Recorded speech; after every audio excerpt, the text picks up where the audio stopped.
Hello everyone and welcome to the Dyslexia Life Hacks Show. I'm your host Matthew Head, and in this episode I'm talking to Natalie Brooks. She is the founder of Dyslexia in Adults, where she's using this to drive the conversation about dyslexia in adults as well as provide stories and support. She currently has over 60,000 followers on TikTok. This includes The Hive, which is an online membership program with a community that has monthly masterclasses, tips and advice. She recently launched the Dyslexia at Work Playbook, which despite its name is actually a video series where Natalie coaches you through how to improve your life at the workplace. And before she started all this, she used to work for Amazon as an account manager and has previously been a brand manager for various companies, including the Trainline. I will put links to Dyslexia in Adults, The Hive, and the Dyslexia at Work Playbook in the show notes, which will be available at dyslexialifehacks.com/podcast. Welcome to the show, Natalie. In dangerous territory of making me sound quite accomplished in that little intro. Thank you very much. Well, you've done a fair bit. I was kind of adding bits and taking bits away to kind of think, what's she done? But yes, you have a fair platform going there. I've been busy. Yeah, I've been busy. Yes. So where I thought I'd kick our conversation off today really is that you are currently recording somewhere that isn't your homeland. I think it's Colombia at the minute. You seem to be quite a bit of a digital nomad. What sort of kicked all that off?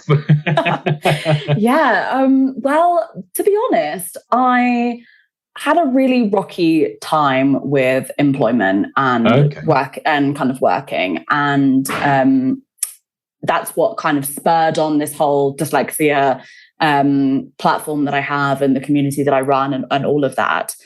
And when I parted ways with Amazon, I just felt emotionally exhausted from like trying to be this specific version of myself, like basically trying to be not dyslexic, right.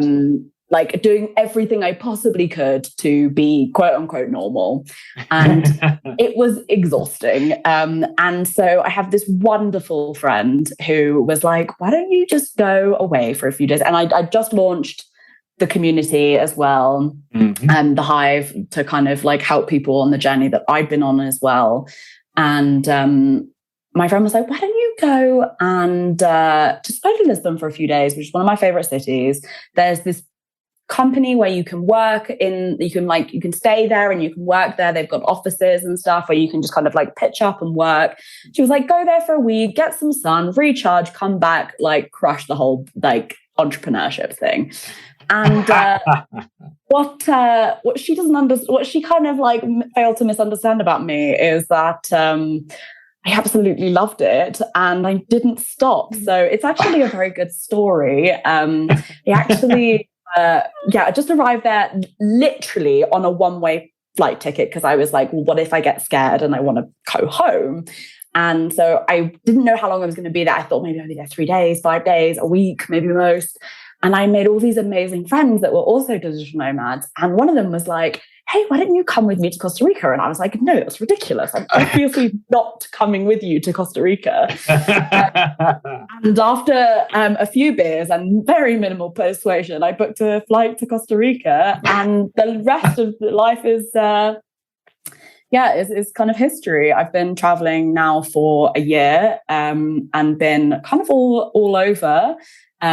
Morocco, like Montenegro in all over the Balkans, Bosnia, Croatia, Mexico, Portugal, where else? I'm in Colombia right now.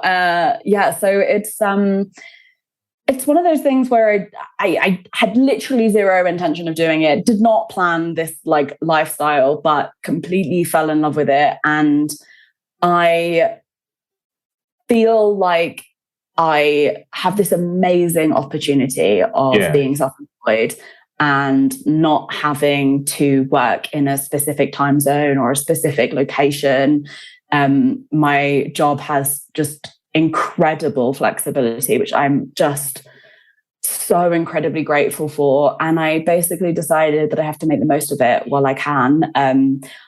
I didn't really know how it was going to go. I genuinely, when I went self-employed for the first time, I was like, okay, well, I'll just do it till Christmas and then I'll like get a big girl job, like, because obviously it will fail.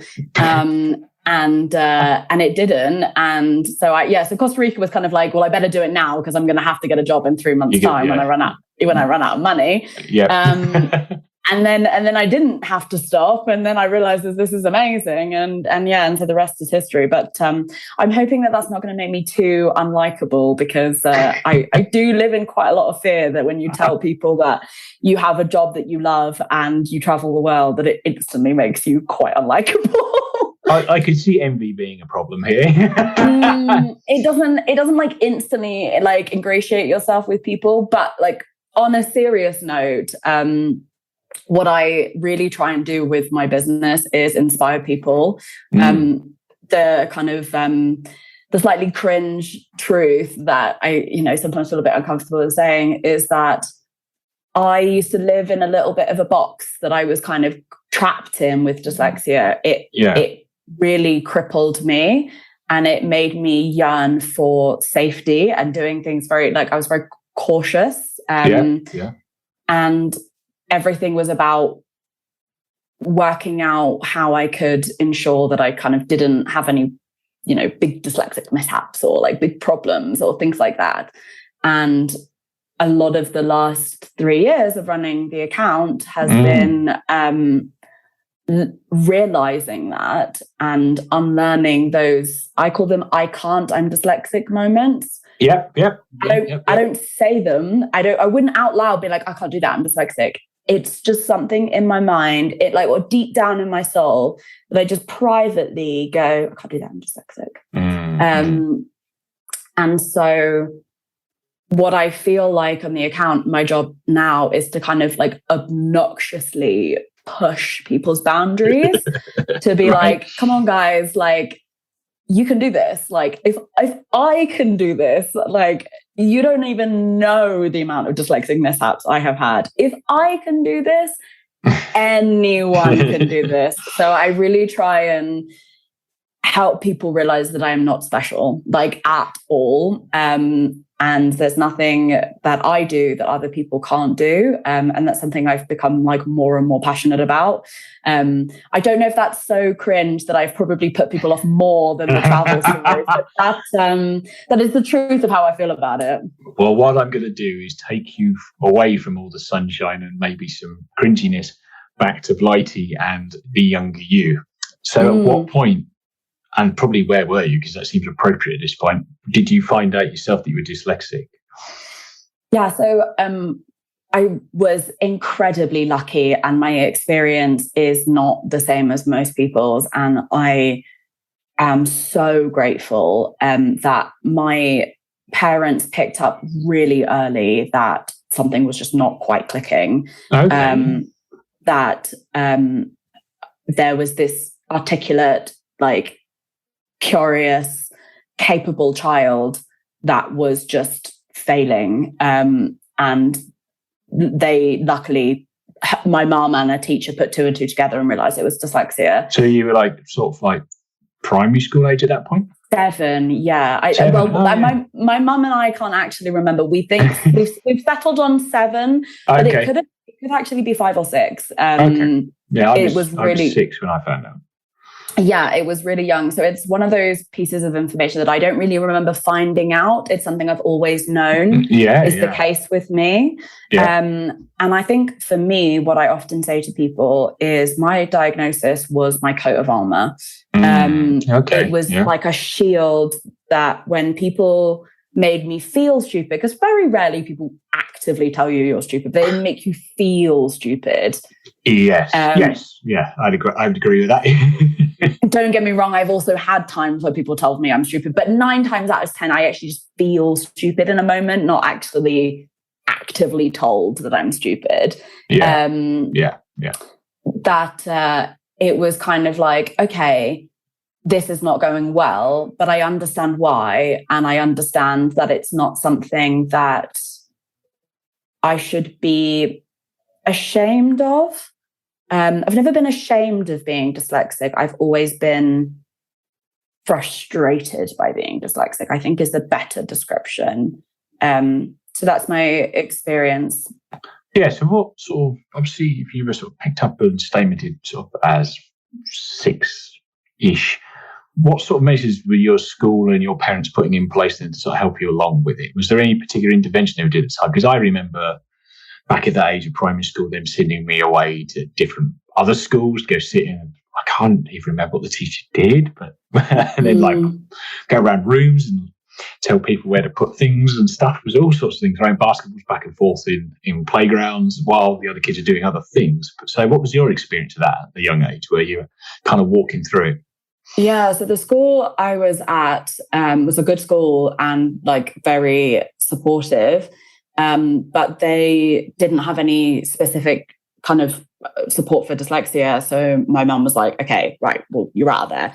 And I think at this point, I was in year 4 and couldn't read or write at this stage, which is kind of not acceptable for like for that kind of time frame. No, unfortunately. And no, I remember going when I went to the new school, like I couldn't really put a sentence together, and that was quite. I remember watching the teacher's face, being like, "What?"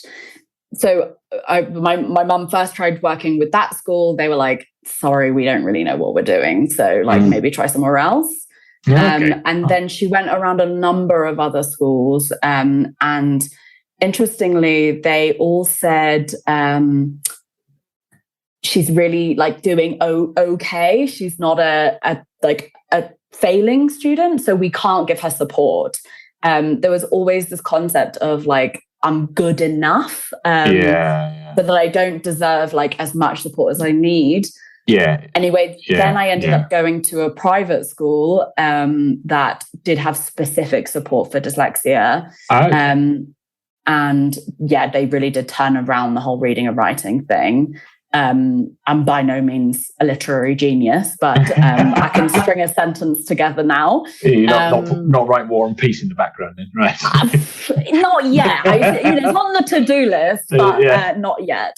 And they really turned it around. And I think what was really nice about that school as well, in juxtaposition to my later schools, is that they really were so much more than about education, like in the kind of classical, like what grade are you getting? It was a really like all-rounder school, so it kind of very happy clappy, like there was a lot of like going out to nature and stuff like that.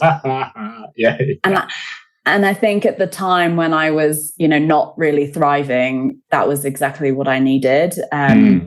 So I think what I see now is that the environment of that school was part of what I needed, not just the way of like I was taught to learn. It was like I felt safe to fail, and I think that's really important. It certainly is, and I sort of thought it was interesting your point about the sort of triggered a memory in me with the whole "you're good enough" kind of thing. Where it's like, but nobody wants good, do we? We want optimal. I want to be the best I can be. And good enough is not.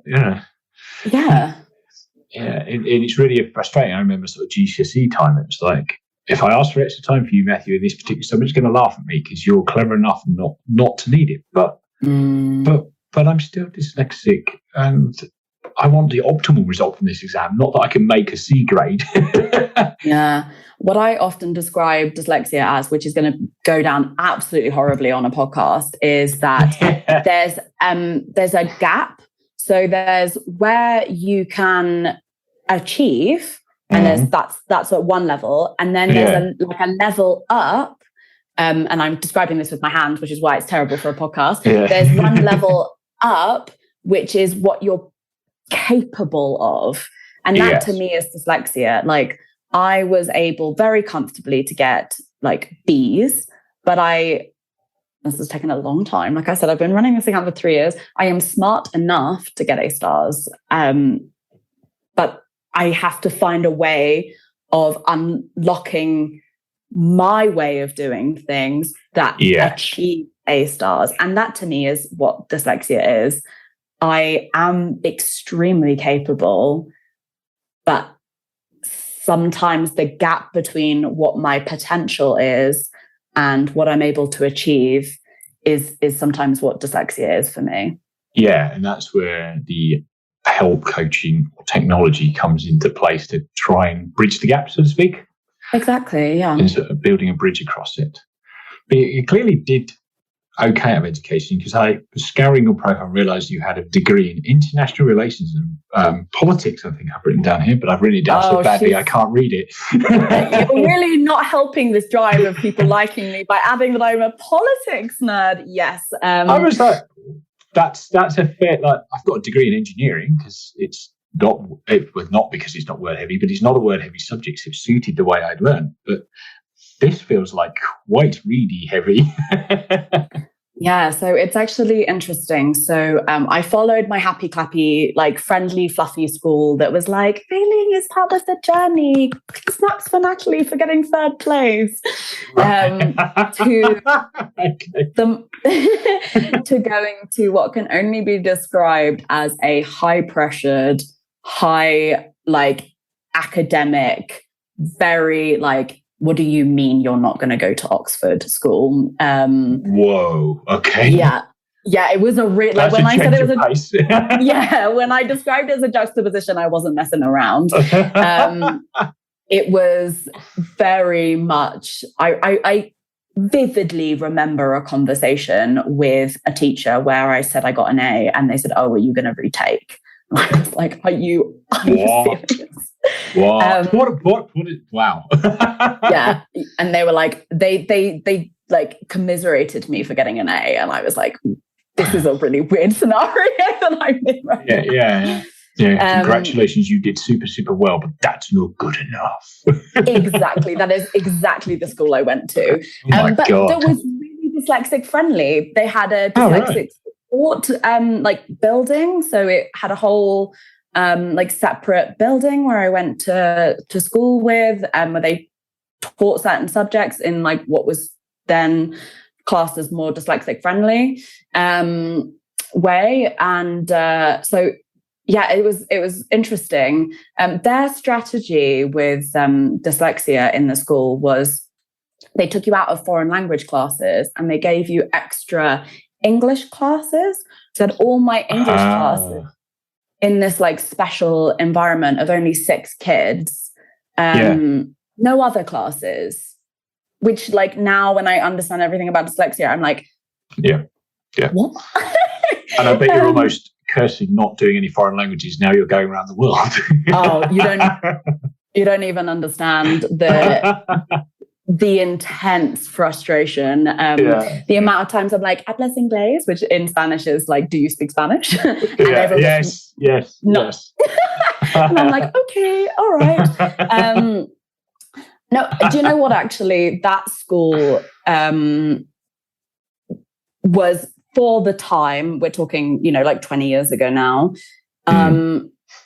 extremely forward thinking, that they didn't see dyslexia as a reason you couldn't be successful. That was not on part of the conversation. It's like, okay, you're dyslexic. Okay, you need help. Okay, how are we going to get you to be successful? That's great, isn't it? Yeah, we put all this intervention in for you, but it doesn't stop you. Crack on. Yeah. Yeah, but actually, what I look back now is that it reinforced so many "I can't, I'm dyslexic." That whole mentality I have, I really feel so strongly connected to that senior school, because it was like, yeah, you're going to be successful, but not here, not there, not in this way, not over here. It was like, you can be successful here in this very narrow little conversation of so this is my big, firstly, the foreign language thing. I feel robbed of a basic skill. I've literally never done a foreign language class ever. I don't understand how to learn a language. I don't understand the tenets of language. I feel terrified when I have to learn a language. And I've had to really unlearn that mentality of "I can't, I'm dyslexic." And it's rippled into so many areas of my life. I still haven't learned to drive because my whole thought process was, I can't do this, I'm dyslexic. I can't do this, I'm dyslexic. Oh, wow. Okay. Yeah. It's just it trickled into so many parts of my life. Like I said, so privately. I never told anyone that was the reason I wasn't doing anything, but I knew it was the reason I wasn't doing anything. So the big memory I have is I went round this school when I was choosing my A-levels. And like I said, it was all about A stars or please leave. And so I went round and I went to the science department and they were like, Natalie, smart kid, definitely really capable. We are so excited to see what you are going to do. Maybe try maths. Like, science is really not for you. Like, we don't think so. Oh. And then you go to the maths department. Natalie, fantastic kid. Wonderful. You really try. Have you thought about science? Maybe not our department. And then I went round to the departments that I love, which is history and politics. And, Natalie, yes. No, you're really passionate about history and you love politics and you want to be an MP one day. That's fantastic. What about maths? What about the maths department? And it was like each teacher would reinforce that I was capable, but not there. Everything was about, you're really capable, but not with us. Yeah, and I imagine with the as adults, let alone as a young teenager, you hear the but and ignore everything said before it. Obviously, we're only human, right? Yeah. And I remember my mum turning around to my head of house and said, no department has told Natalie that she should be like taking these subjects. Do you believe that my daughter is capable? And like, she was just a powerhouse. Like, my mum was like, I'm not taking this. Like this is ridiculous. Like, there's some kind of conspiracy that, every department can't like actively not want my daughter to take these subjects. I sat down with my parents, and the best thing about my parents, and I just wish I could like look into my soul and explain to them how much this means to me. They never cared what I was capable of, like what I was achieving. If I got B's, they were thrilled. If I got C's, they were overjoyed. And then if I got A stars, they'd be like, damn, what the hell happened there? So for them, they just said, you know what, Natalie, you love politics and history. You're interested in it. And if you have to sit there and work harder and do longer hours on something, which you're going to have to do whatever subject you do, like whether or not it's maths, whether or not it's science, whether or not it's business or whatever, you have to put in extra hours. So why do you not put in extra hours in the subjects you love? And if you get B's and the teachers judge you, sod them. Like, who cares? So they really just said, do what you love, get the grades that you get, work hard, and that's all we care about. And like I said, dyslexia for me is all about a difference between what I could achieve and what I actually achieve. So I got 3 A's at A-level, and I went on to do politics at university and got a 2-1. Nice. And everyone would think that that's a great grade. Yeah. I know I'm perfectly capable of so much more. Getting a first, yeah. Did you, because politics would have been a lot of reading at uni, so did you use a lot of read out loud audiobooks or any of that kind of tools, or are you a decent reader even if you're not very good at writing? I'm the classic dyslexic adult that I can read perfectly fine, but it is exhausting for me. Yes. I will read something once and I'll have understood every single word, but not understood the kind of tenets of the text. And unless my brain is in gear and I'm highlighting and I'm really focusing, will I actually engage in what I'm doing?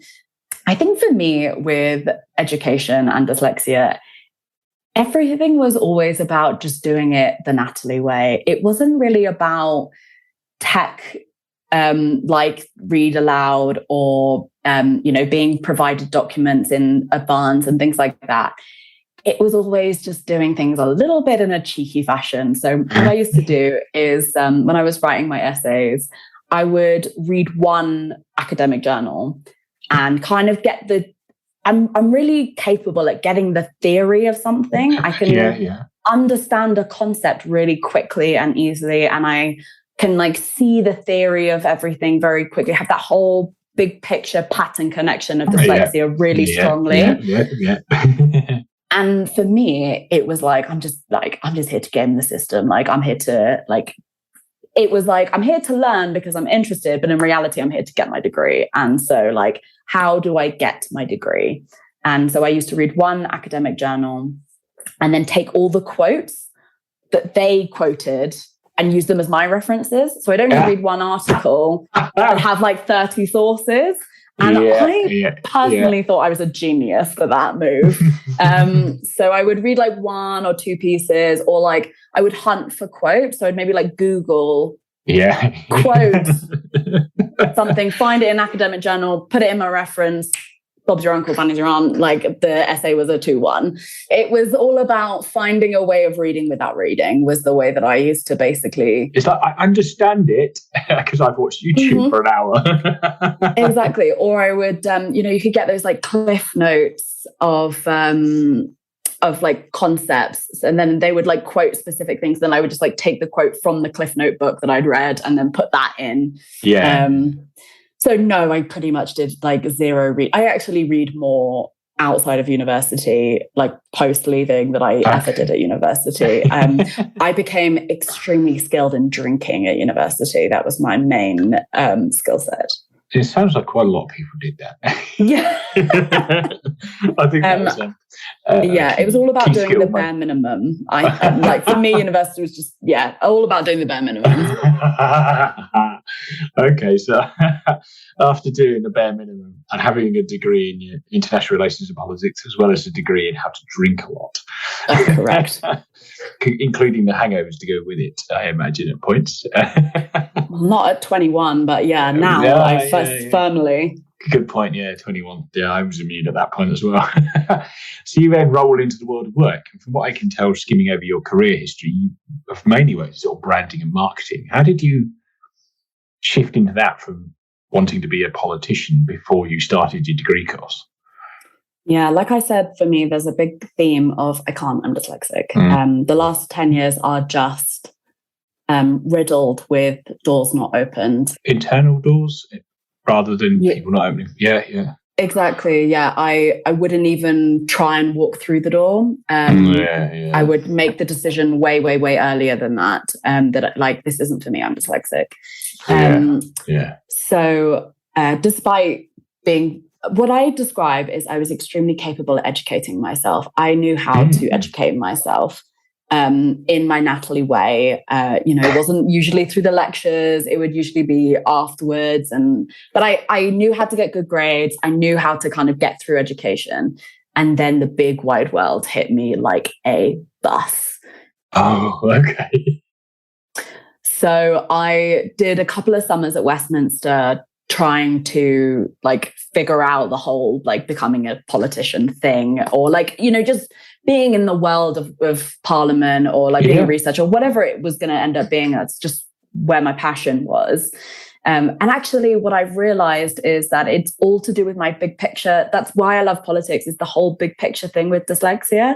Yes. Because when we're talking about policy, things aren't in silos. It's not that simple. Like what you do in health has implications on what you do in kind of the ability to get your tax revenues. Like if people are healthy, you get more tax, or like if people are, struggling with, the seeing all the interconnections of how one thing leads to another, and like how everything all connects with each other. And one thing you talk about a lot in politics is opportunity cost. So if you spend money on defense, you don't spend money on education. There's only one like amount of money. So what you do has implications everywhere, and like levers have kind of implications and all of that. So that's just it. The big picture thing makes my brain fizz, is how I describe it. That's where my politics love comes from. So, so I went into Westminster and I was kind of like doing the whole researcher thing in Parliament, trying to figure out if this was for me. And I basically realized that people gossip about people in Parliament a lot. It's times 50. Like the way that people gossip about people in like politics is next level. And I read something in the papers about this one cabinet minister who wasn't on top of his briefing notes. He didn't like read all his briefing notes quickly enough. And he was a bit like, and he was kind of like being, talked about as being a bit lazy. And I thought to myself, I've made a very successful education career out of like not reading. And I think a lot of dyslexic people will relate to this.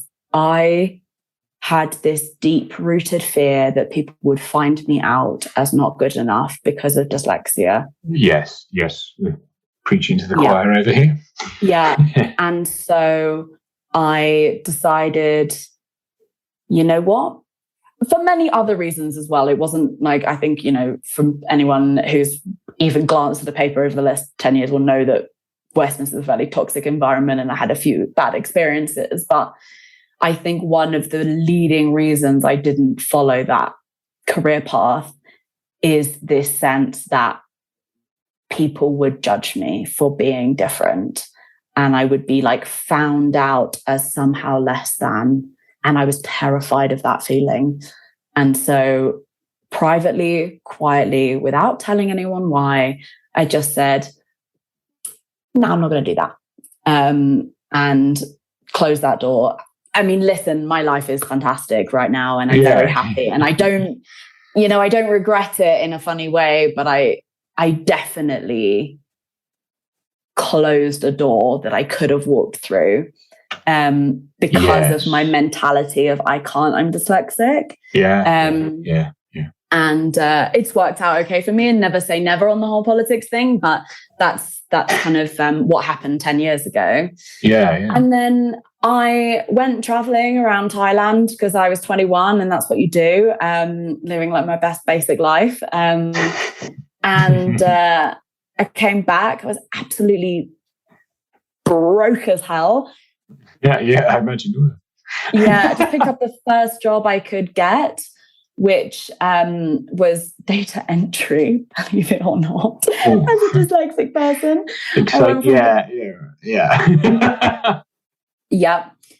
And they had a partnerships team where they kind of worked with suppliers to kind of get better like pricing and things like that. And I was doing the data entry. There's a good story, so I'm gonna tell it in a second related to this job. But I was doing the data entry, doing absolutely terribly, and then decided, like, I was looking at the partnerships team, being like, that's a lot of talking on the phone. I'm very good at talking. I believe that this job could be for me. And that was about as complicated as it went. And then I continued in a job of like account management and sales and things like that across my career, because basically it was talking. And it was kind of what I see myself doing, and what so many other dyslexic people I see doing as well, is they go, okay, so I can't read and write, so what job should I do? And that's exactly what I did. I went, okay, so I can't do these list of things. So what am I going to do? And that's how I fell into sales. But just another example of I'm dyslexic was, I didn't go for a grad scheme after university. I didn't apply to any, didn't try for any because of the psychometric tests. I was terrified of them.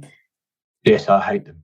Well, I didn't even try and do them. Loads of my friends did them and got other people to do them for you. You're just doing them in your bedroom. So, I mean, I again just said to myself, okay, I won't be able to pass those tests. I'm not even going to try. So I'm just going to do something else. And I started out minimum wage. Like I had a good degree and a good education, but I started my career on minimum wage doing data entry because I kind of just didn't think I was good enough to do anything else, which is just really sad. Yeah. And the irony is that I chose what could only be described as probably the hardest thing ever to do as a dyslexic person. And my good story in that job is that so I like to tell it as a positive, but probably it's a negative. Is when I was working there, so it was entering in price points into their database. And so you would get like a list of like 300 prices, 50p, 75p, 25p, and you were just all day entering in these numbers. Obviously, that is a dyslexic person's nightmare. The ability to swap around those numbers is you're looking at a page and then you're having to hold it in your head and then type it back out again. Yeah. Not a good idea. No, especially at 4:00 in the afternoon. Yep. Exactly. And this is why I was doing it all day, every day. There was no like break in this task. And so I was doing that and it wasn't going great. Like there was the odd mistake that was flipping through, and I was slower than the other people who were doing it. But I was kind of, I was doing okay. I was kind of making it through. And then basically someone just shouted over to me, oh, Natalie, we need you to like amend this price. We've just got a new one come in and it's going on sale. So it's going to go live straight away. And it was Friday at 5. And I inputted the price as 50p, but the price was actually £5. So I'd inputted it wrong. And what happened was in this system is that there was no check. Like no one else was checking these numbers. And it went straight through live. And then the margin team would add on the margin. And that was how the system worked. It went straight through live onto the website. And because it was a promotional price to a major route, it was being heavily pushed over the weekend. And because I'd inputted it £4.50 wrong, this was like an amazing deal. Something that would have been, £7 was £3. And people were like, this is what a deal.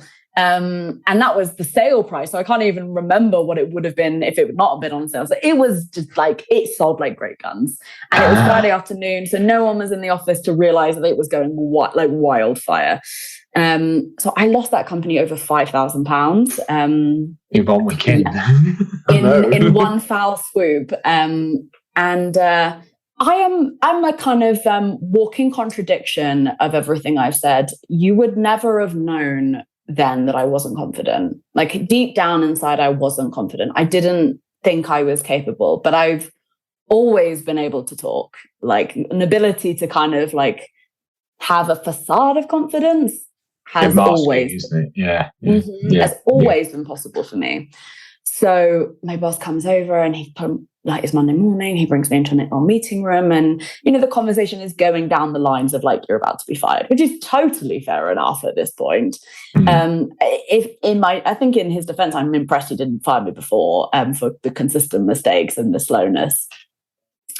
So something came over my soul as a 21-year-old who just made this huge mess up.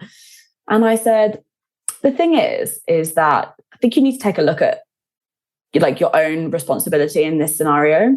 You have 2 people whose full-time job it is inputting data into your spreadsheet with 0 checks, and you think that that's an acceptable system, but it's the 21st century.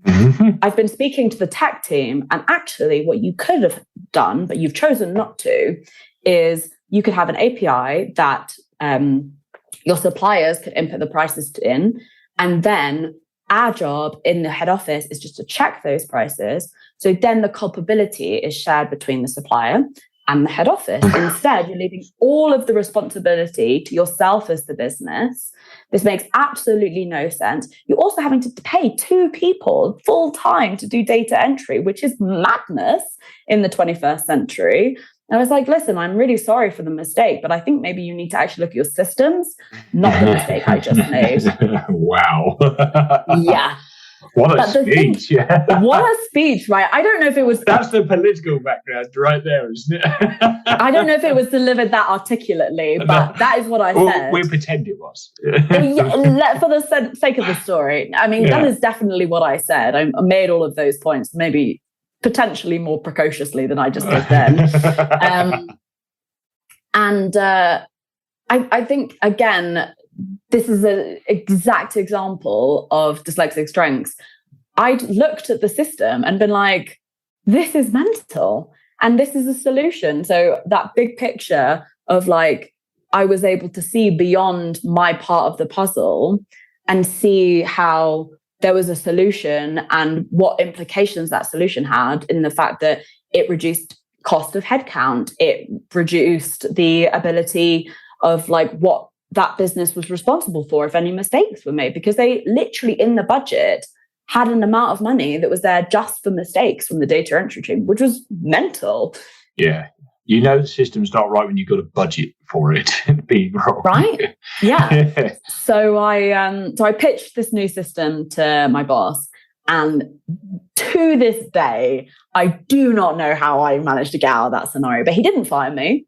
And he said, you know what, you're right. Like, this is actually something that we need to take responsibility for. Like, yes, you messed up, and yes, it's had real world implications, but I think we need to kind of like look at our part in the process here. And we're going to take you off data entry because, quite frankly, you are useless at it, which was like fine by me. And I moved into the supplier relations team and started working on negotiating with the suppliers, doing the whole talking thing, less of the writing thing. And that's how my career in account management and sales kind of kicked off, with one almighty error. Was your first negotiation to move the price down from £5 to 50p for a particular item? Exactly. I didn't actually get it wrong. It's just that your negotiation skills were poor. Your margins are far too big for this. Yeah. So yeah, that was my first job, and then that was 6 months into it. Wow, that's a baptism of fire, there is. Mm-hmm. So let's walk you through your career a little bit. You'd have got to the point where you'd be working as brand managers, account managers, and you're at Amazon. I know you sort of touched on earlier, you were a little bit fed up with Amazon, but what was the spark that really went right? I need to set up my own business. I'm going to do dyslexia in adults, or whatever you called it in that particular point. What really catalyzed that into becoming a thing and you quitting your job at Amazon? You know how I said earlier that very few people actively tell you you're stupid. Most people just make you feel stupid. Yes. Well, on this occasion, someone actually did tell me I was stupid. It was the job before Amazon. I was working at a startup. And the person said to me, are you lazy or stupid, or maybe both? And for a few years at this point, I think I'm 26 by this point, it's been rattling around in my head that this whole dyslexia thing is like causing a bit of a nuisance. There was the whole confidence, I'm dyslexic thing that was kind of 10 layers deep that I didn't want to deal with, but I kind of knew was also there, because a lot of people were starting to say to me, oh, why don't you do this? Why don't you? And I was like, no. And, you know, enough people knew that I wanted to be an MP, and they were asking why I hadn't gone in for it yet. And they were, like, people were starting to like notice the whole, no, I'm scared of everything kind of situation, but that I was not ready to deal with.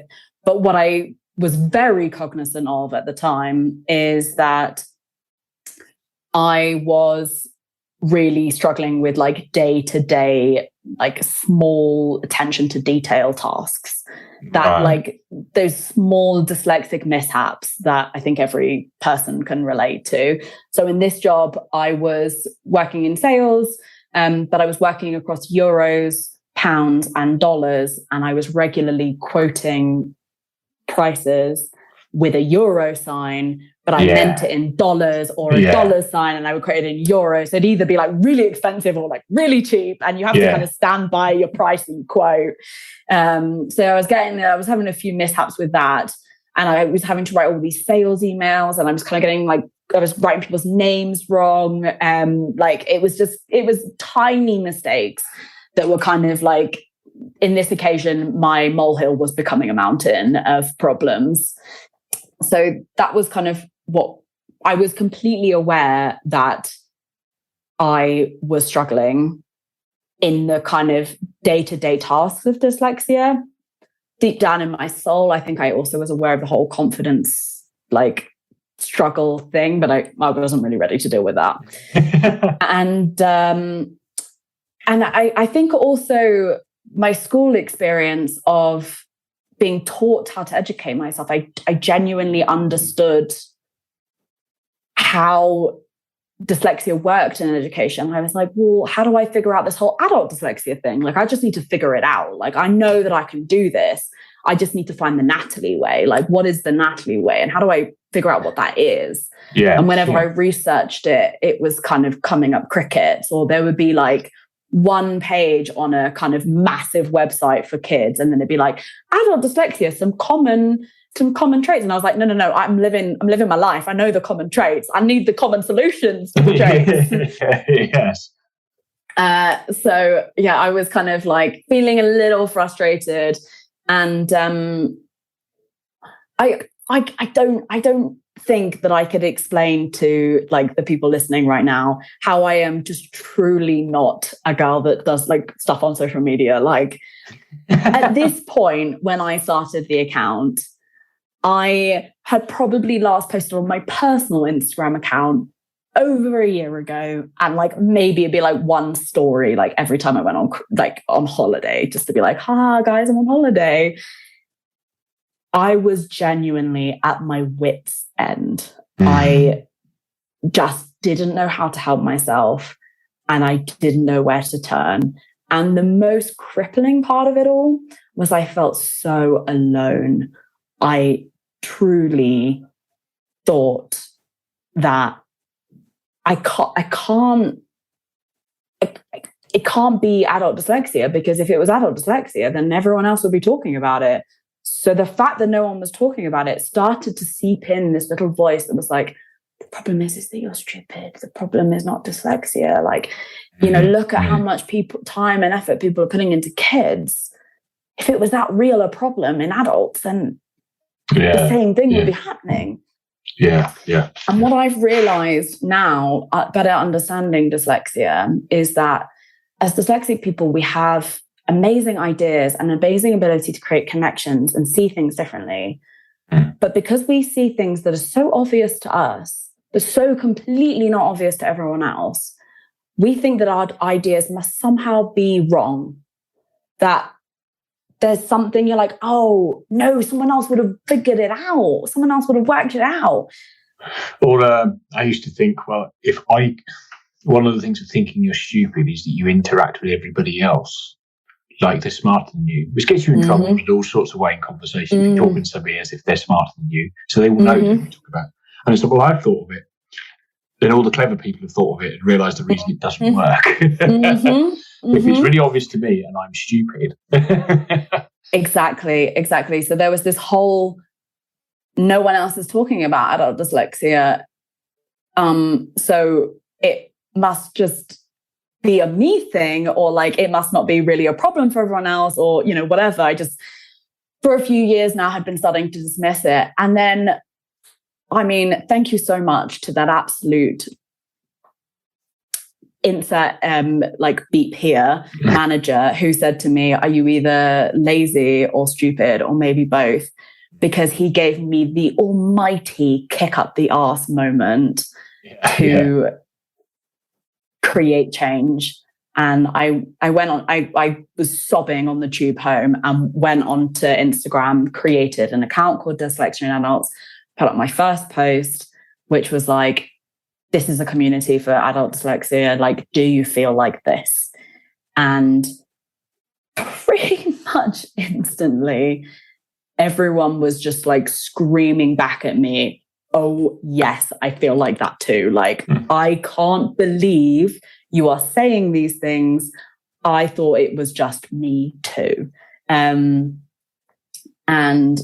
it pretty quickly. I remember I started it late November 2019, and I remember it was Christmas, and I remember like hitting 1,000 followers that quickly, and I was like, this is wild. I don't know what I'm doing about social media. Like I just do sales. Like I have no idea what I'm doing.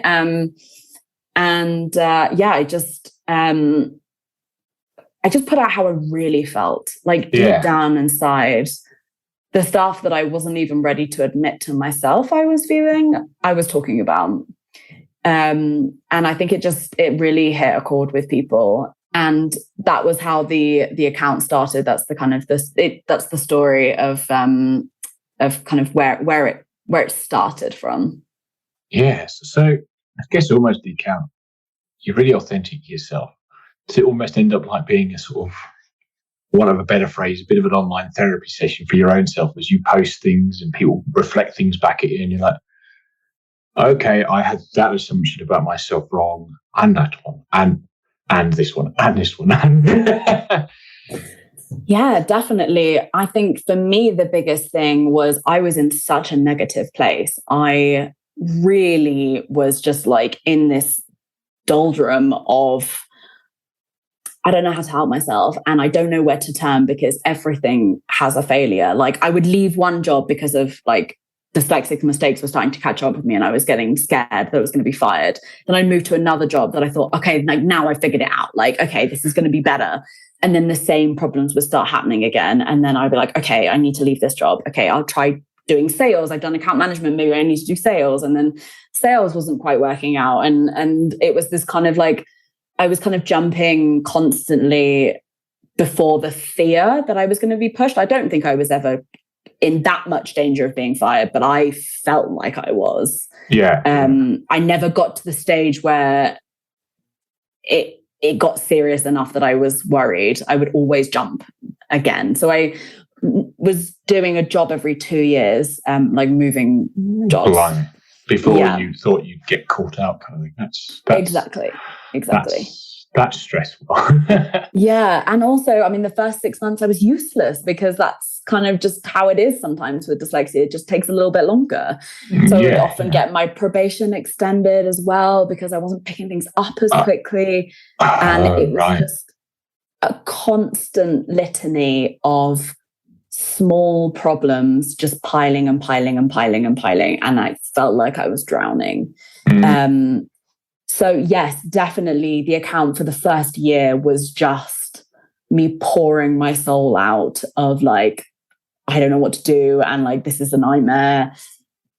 And what I was able to do, again, from the kind of pattern recognition of dyslexia, is I had at my fingertips thousands at this point of dyslexic people. Within about a year, it reached 5,000 followers. And this is me like just posting on the tube on the way home. Like there's no strategy. Like it's just like I'm crying in the toilets, putting a post together. Like it's not, it's not, like I'm not kind of like trying to grow a business at this point. It's like I wrote dairy instead of diary in an email today. That's a funny post. You know, like it was really just exactly that, like a kind of a virtual diary almost. That was kind of blowing up before my eyes. But what was incredible is that I had these thousands of people that was talking to me every day. So because I was talking about something so different and new and that was just really not out there at the time, that it would be a combination of the people who were also struggling saying like, yeah, I'm exactly where you are, or the people being like, no, actually I figured it out, or actually I think my dyslexia is a superpower, or actually I've had access to work and this is what's worked for me. And I was having 10 conversations a day with people on the whole spectrum of where they were at with dyslexia, being like, no, actually I'm a lawyer and I'm crushing it, or like, no, actually I'm a lawyer and I'm about to get fired. And I was able, now I can realize that it was my dyslexia pattern recognition that I was seeing commonalities in the conversation to be like, oh, the people that are thriving, this is what's going on. The people that are failing, this is what's going on. The people who make change from failing to thriving, this is how they do it. And I was able to take that instruction manual that I was kind of putting together at the time and figure it out kind of like as I was going. And I kind of like feel like I built a roadmap for myself to go from failing to thriving. I mean, thriving feels a little bit like, too far in the distance. But I mean, I certainly feel now really capable of understanding what I need when I'm struggling, but more importantly, how my dyslexia is a real opportunity and something that is really exciting. And I hope I've made crystal clear through this story is that I did not feel like that when I started. If someone dared call dyslexia a superpower to me, they would get a 10-minute lecture on why I think they're an obnoxious, insert more for swear words. So that's kind of what happened, is that I basically crowdsourced how to manage adult dyslexia, is how I kind of think about it. Definitely. You put ideas out in the world and, hey, I did this thing today, and looking through your TikTok, you're still doing that now, just now video, I guess. I know it's one of the things, isn't it? It's one of the problems of working from home even now. It's like you think you have a problem that's only you, and it rattles around in your head. And then you get talking to other people, so whether it's your colleagues, because you go in the office for a day a week, and realise they're equally as frustrated with you with whatever's going on. Mm-hmm. And you're the same, right? You put it out into Instagram, it gets a load of traction, which means, hey, other people like this stuff for a start. Other people agree with me, and you got, as you say, crowdsource of millions, thousands of people's opinions of how it is, and you can feel all the resonance through it, as you say, as you use the pattern recognition and join all the dots. And this kind of brings me on to the Hive. So when did the Instagram account or TikTok, wherever you were at that point, roll into, hey, I can do this thing called the Hive? And where did that sort of shift from? So I've been running the So I've been on Instagram for about 3 years now. 3 years, like next month, I think. And I started TikTok in March this year, actually. So it's fairly new. Sidebar, funny story. A guy said to me that I was too old to do TikTok. And any dyslexic person should know that you never tell a dyslexic person they can't do something, because my desire to prove you wrong just goes into haywire. So I was posting like 10 times a day just to like irritate him. And like then it started doing well, and I obviously continued, but it actually started just because some person told me that I couldn't, and no one tells me I can't. Yeah, never tell a pro autodidact that they can't do something, because they spent their whole life teaching themselves how to do something. Exactly. I was like, oh, watch me. Oh, watch me.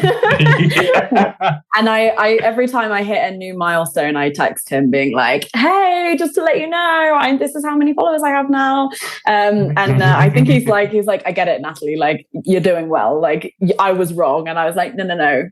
You don't understand that you're going to hear about this for the rest of time. I'm never going to stop. So how it happened was, not to, I don't say these things to point out my own strengths. I say these things because I think it's really important that we talk about dyslexic strengths and give examples of them in everyday people. I'm really passionate about that. And so I use these examples to help hopefully encourage other people to be like, oh, actually, I do that too. So again, the kind of pattern recognition, like at this point, I was starting to feel fine about dyslexia. I'd now figured out adult dyslexia. I was like, okay, I got it. Like I've Natalie-ified everything. Like I'm good. That doesn't mean that everything is easy. It means that I know how to get through some things. Because to be quite a lot of the negative self-perception, I guess, has disappeared by that point, and that maybe is holding you back a lot more than the dyslexia itself. 100%. Yeah, 100%. Yeah. And so I was kind of, so I kind of like figured it out myself. And I was starting to figure out this whole dyslexic strengths thing, like what they were and why they were exciting. And I was less like wanting to punch people in the face when they called it a superpower. I'm still not thrilled about it, but I don't want to punch people in the face anymore, which is where I was at 3 years ago. Just pinch them instead, right? Yeah. It's just like a backhand. Like it's I'm like, I actually think I'm in danger of doing it myself, which is worrisome, because I think there's an old version of Natalie in my soul that's like, don't do it, like don't cross to that side of the, like, don't join the super side. Don't join the dark side of calling it a superpower. I basically, again, this whole pattern recognition, I was like, oh, people consistently say that they're alone with adult. Like, that's the biggest thing, is they're feeling really alone and they're feeling really overwhelmed and they're feeling like they don't know where to turn with it. And it's one thing that someone said to me recently, which I think is a perfect description, is that dyslexia is such a private struggle. And that private struggle is kind of making it worse. Yeah. So I thought to myself, okay, so how do you, because Instagram is great, like social media is great at a lot of things, but it's very noisy. And the way that I think about social media when I'm thinking about what I'm putting together is I think about someone on the loo. So someone is on the loo and they're scrolling, and what do they want to see for 15 seconds while they're on the loo? It's not the place that you're going to kind of have your deepest conversations or be like encouraged by a kind of community. It's you're kind of like you're on the tube and you're trying to wake up in the morning, kind of, whatever it is. That's how I think about it. I think it has a lot of potential to get people thinking, but I think it's too busy to create real change. So I was like, okay. So the conversations are flowing in my direct messages, but in the comments, it's kind of quite light. So I think what we need to do is bring the conversations in my kind of like private messages together, because one person over here is having this really enlightening conversation about driving, and then this person over here is telling me that they're really struggling with driving. And it's like, well, I just need to kind of like put these people together. Yes. So that's where the concept of a community came in. I was like, well, we need to start building on these conversations, because these conversations are creating change. Like, people were messaging me being like, someone said this in the comments, and I also read what you said, and like just seeing 3 people say the same thing made me feel more comfortable that it's not just me. And once I realized it's not just me, I felt okay with telling my boss. And now I have these accommodations, and I was like, wow, this is really exciting. And exactly like you said, I'd use it as my own personal therapy. And I was like, well, people need that as well. So I wanted to kind of give that to everyone. So that's where the concept of community came in. Yeah.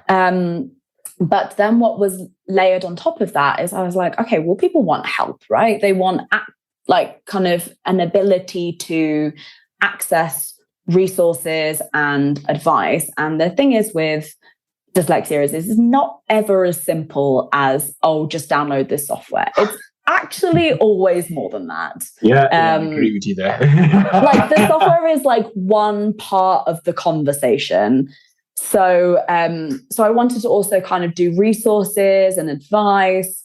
And so, I just kind of took it outside of Instagram, mostly for that whole conversation piece, but also for resources and stuff.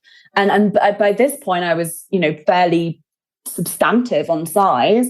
And so I had access to like real experts that were actually, I didn't realize existed, 3 years ago when I was struggling, that actually there's a whole community out there of people who are trying to help adult dyslexics. It's just that they have the knowledge and I have the reach. And what's really exciting is putting them together. So I was kind of like, the idea that I have is that So for anyone that's just listened to this whole story, what would be helpful from the beginning is actually the Hive is an online community for dyslexic adults.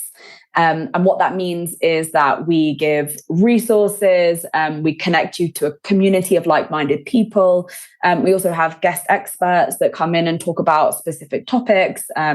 So we have like tomorrow, someone coming in and talking about what does good assistive technology look like. But we also had someone from Dyslexia Scotland a couple of months ago talking about what does negative outlook of dyslexia look like and how do you fix that. And I'm so proud of the guest masterclasses. They're going from like strength to strength. They're just getting better and better. And I don't mean to embarrass you, but actually Matthew is also doing one of our masterclasses in a few months' time. I'm very excited. He's doing one on 3D thinking and how that's an exciting dyslexic strength, because I think you've heard me talk a lot. For me, the passion of dyslexic strengths is all about the way that people think differently and the connections that we make. But there's also so many exciting things around if you do things with your hands, on your ability to kind of see things in a certain way. And I'm very excited about your masterclass as well. Thank you very much. I'm excited to do it. It'll be odd that I'm on the other end of the microphone giving out information rather than asking the questions. But we're going to be talking about 3D thinking and how I use my brain as much of a CAD machine as I use the actual physical computer. So it's going to be exciting. We don't bite, I promise. We're very friendly. Yeah, good to hear. So it's on a range of topics, from kind of the practical to the emotional, to the figuring out dyslexic strengths. There's so many different topics we kind of cover. So that's what it's all about. And I kind of like toyed around with it in the pandemic. I just had a bit of time. So I created it with like 10, 15 people. I think it grew to like 50 people while I was just, working at Amazon. And, it wasn't about making money. It was about figuring out, okay, now I've got a platform. Now I can really help people. But what do people need? What's going to work? So kind of trying out different things to figure out what worked. And that's where the membership of the Hive came in. And so I had the opportunity to kind of go full time with it. And like I said, self-belief is not my super strength.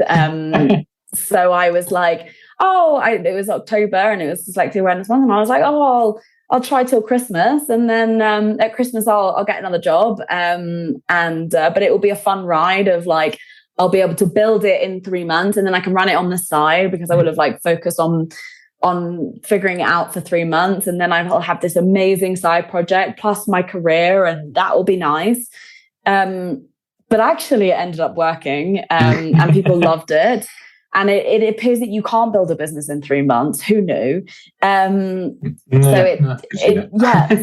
I ended up not going for a job in January. Continued traveling the world. Actually went to Morocco, and now the Hive is just from like strength to strength. It's got an incredible community, but also incredible resources. Our guest speakers are just going from like good to phenomenal.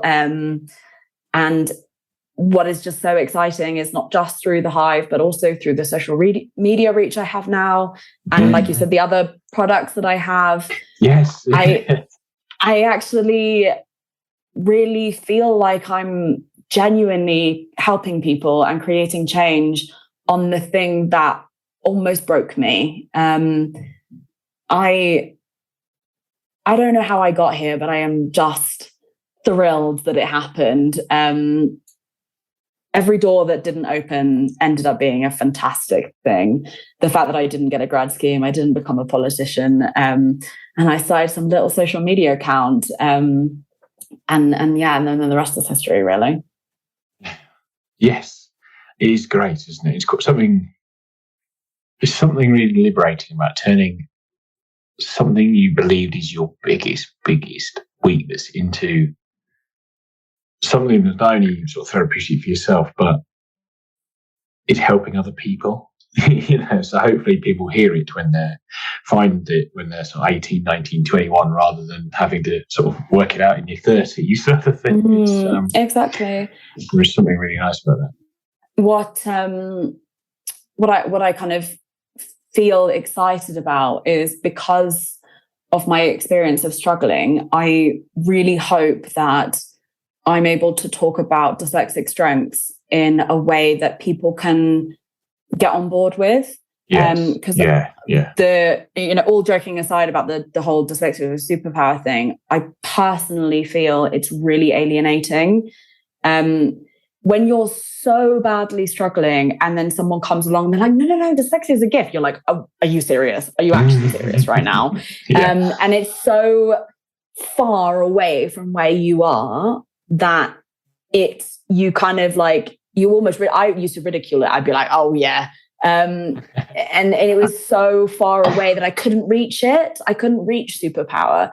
But what I hope I do, and what I really try and do, is go, right, you're struggling. I get it. I understand. Yeah. Here's some advice on how to struggle less.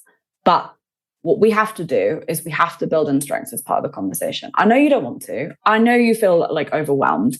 But the reality is part of the solution is also dyslexic strengths. So just bear with me for a sec and listen to what I have to say on dyslexic strengths. And I will also help you with dyslexic challenges. We need to have the conversation about both. It is not, I can't just help you with your challenges if you don't allow me to have a conversation with you about your strengths. Is what I really try and do, is be like, I get it. I know you're struggling. I understand. Trust me. Like the 5K mistake is one of many. That's the kind of the best story, but there's some other absolute clangers. I just hope that it's personal, like that's something that people can kind of connect with. They can see themselves in my story, is what I hope. Yeah, and I think it's a way of framing, isn't it? As you say, the strengths, particularly with sort of the educational profile of dyslexia being more of a sawtooth than a flat thing, you have the strength and it's balanced out by something that a shadow of it and all that kind of stuff. So you can't have a conversation about how do you be comfortable with the shadows if you don't feel comfortable with the strengths, because the whole thing doesn't mean itself out in the middle, does it? Exactly. I describe it as dyslexia is it's like two sides of a coin. I have a terrible attention to detail, but the other side of that coin is I have incredible big picture thinking. Yes. They're like the strengths and the weaknesses are actually very connected. And your kind of ability to do one is often connected with your lack of ability to do something else. And that's why we need to have a conversation about both. Yes. Well, this sort of brings me quite nicely to sort of how I like to finish off the podcast. I have 3 rapid fire questions at the end of each podcast. You've sort of touched on them now. It's a bit during the episode even. But we're going to go fire them through. They're rapid fire questions from me, but they don't need short answers from yourself. So let's dive into question number 1. What prejudice have you had about dyslexia that has been proven wrong? That it doesn't have strengths. Yes. And if an alien landed and you had to describe dyslexia to them, how would you do it? That it's a difference in the way that we process information that has both positives and negatives, or challenges and benefits, whichever way you want to phrase it. I like the way your answer is like you're a university challenge. the deep-rooted politics thing is not quite that. It's very so. Okay, the final one, and you're not allowed to say the Hive, Dyslexia in Adults, or the Play. Your answer is, seeing as this is the Dyslexia Life Hack show, what is your favourite dyslexia life hack? Talking about your dyslexia with other dyslexic people. Genuinely, that doesn't have to be my community. I often say to people, just open up to your family about dyslexia because it runs in families, or talk about it to your friend and be honest with them about how you genuinely feel about it, because doing that changed my life forever. And when you start to have a conversation with people and you really open up about like, hey, listen, this is actually how I feel deep down inside, you would be surprised at what people say back. One thing I often say to people on figuring out their dyslexic strengths is listen to the compliments that people are paying you because they've already figured out your dyslexic strengths. It's just that you're not listening. Yes. And what my friends have said to me forever, for my entire life, like my best friend, if she was here, she would wax lyrical about this. She would say, Natalie, you give the best advice. Like nothing is better than like a Natalie therapy session. And what they always say, and, you know, they would always say that. And then they say, the thing is you just see things that other people don't. Yeah. They'd always say, you're just so good at connecting how different things. They would literally say this, and I would just completely ignore it, be like, dyslexia has no strengths, la, la, la, la, la, la, la. And despite the fact that people would regularly say dyslexia is all about seeing things other people don't, it's about putting things together, having pattern recognition, and, you know, seeing things in a unique way. My friends would literally be like, Nat, can we go for a drink? Because I just need your perspective on this, because I know that you'll see something that I don't. Or my friend used to say to me, like, I would say, oh no, the reason why this is happening is because like, no, but like, if you think about what she said back here, is that all of it connects to this. And this is why she's behaving like this. And she was like, oh my God, why don't I see things like this? Is what she always say. Why don't I see things like you see things? Yeah. And now what I've realized my biggest dyslexic strength is I see things that other people don't see. I connect things that other people can't connect. And people were screaming it at me. I mean, they were literally saying the exact words to me. And I was like, la, la, la, la, la, yeah. With my fingers in my ears.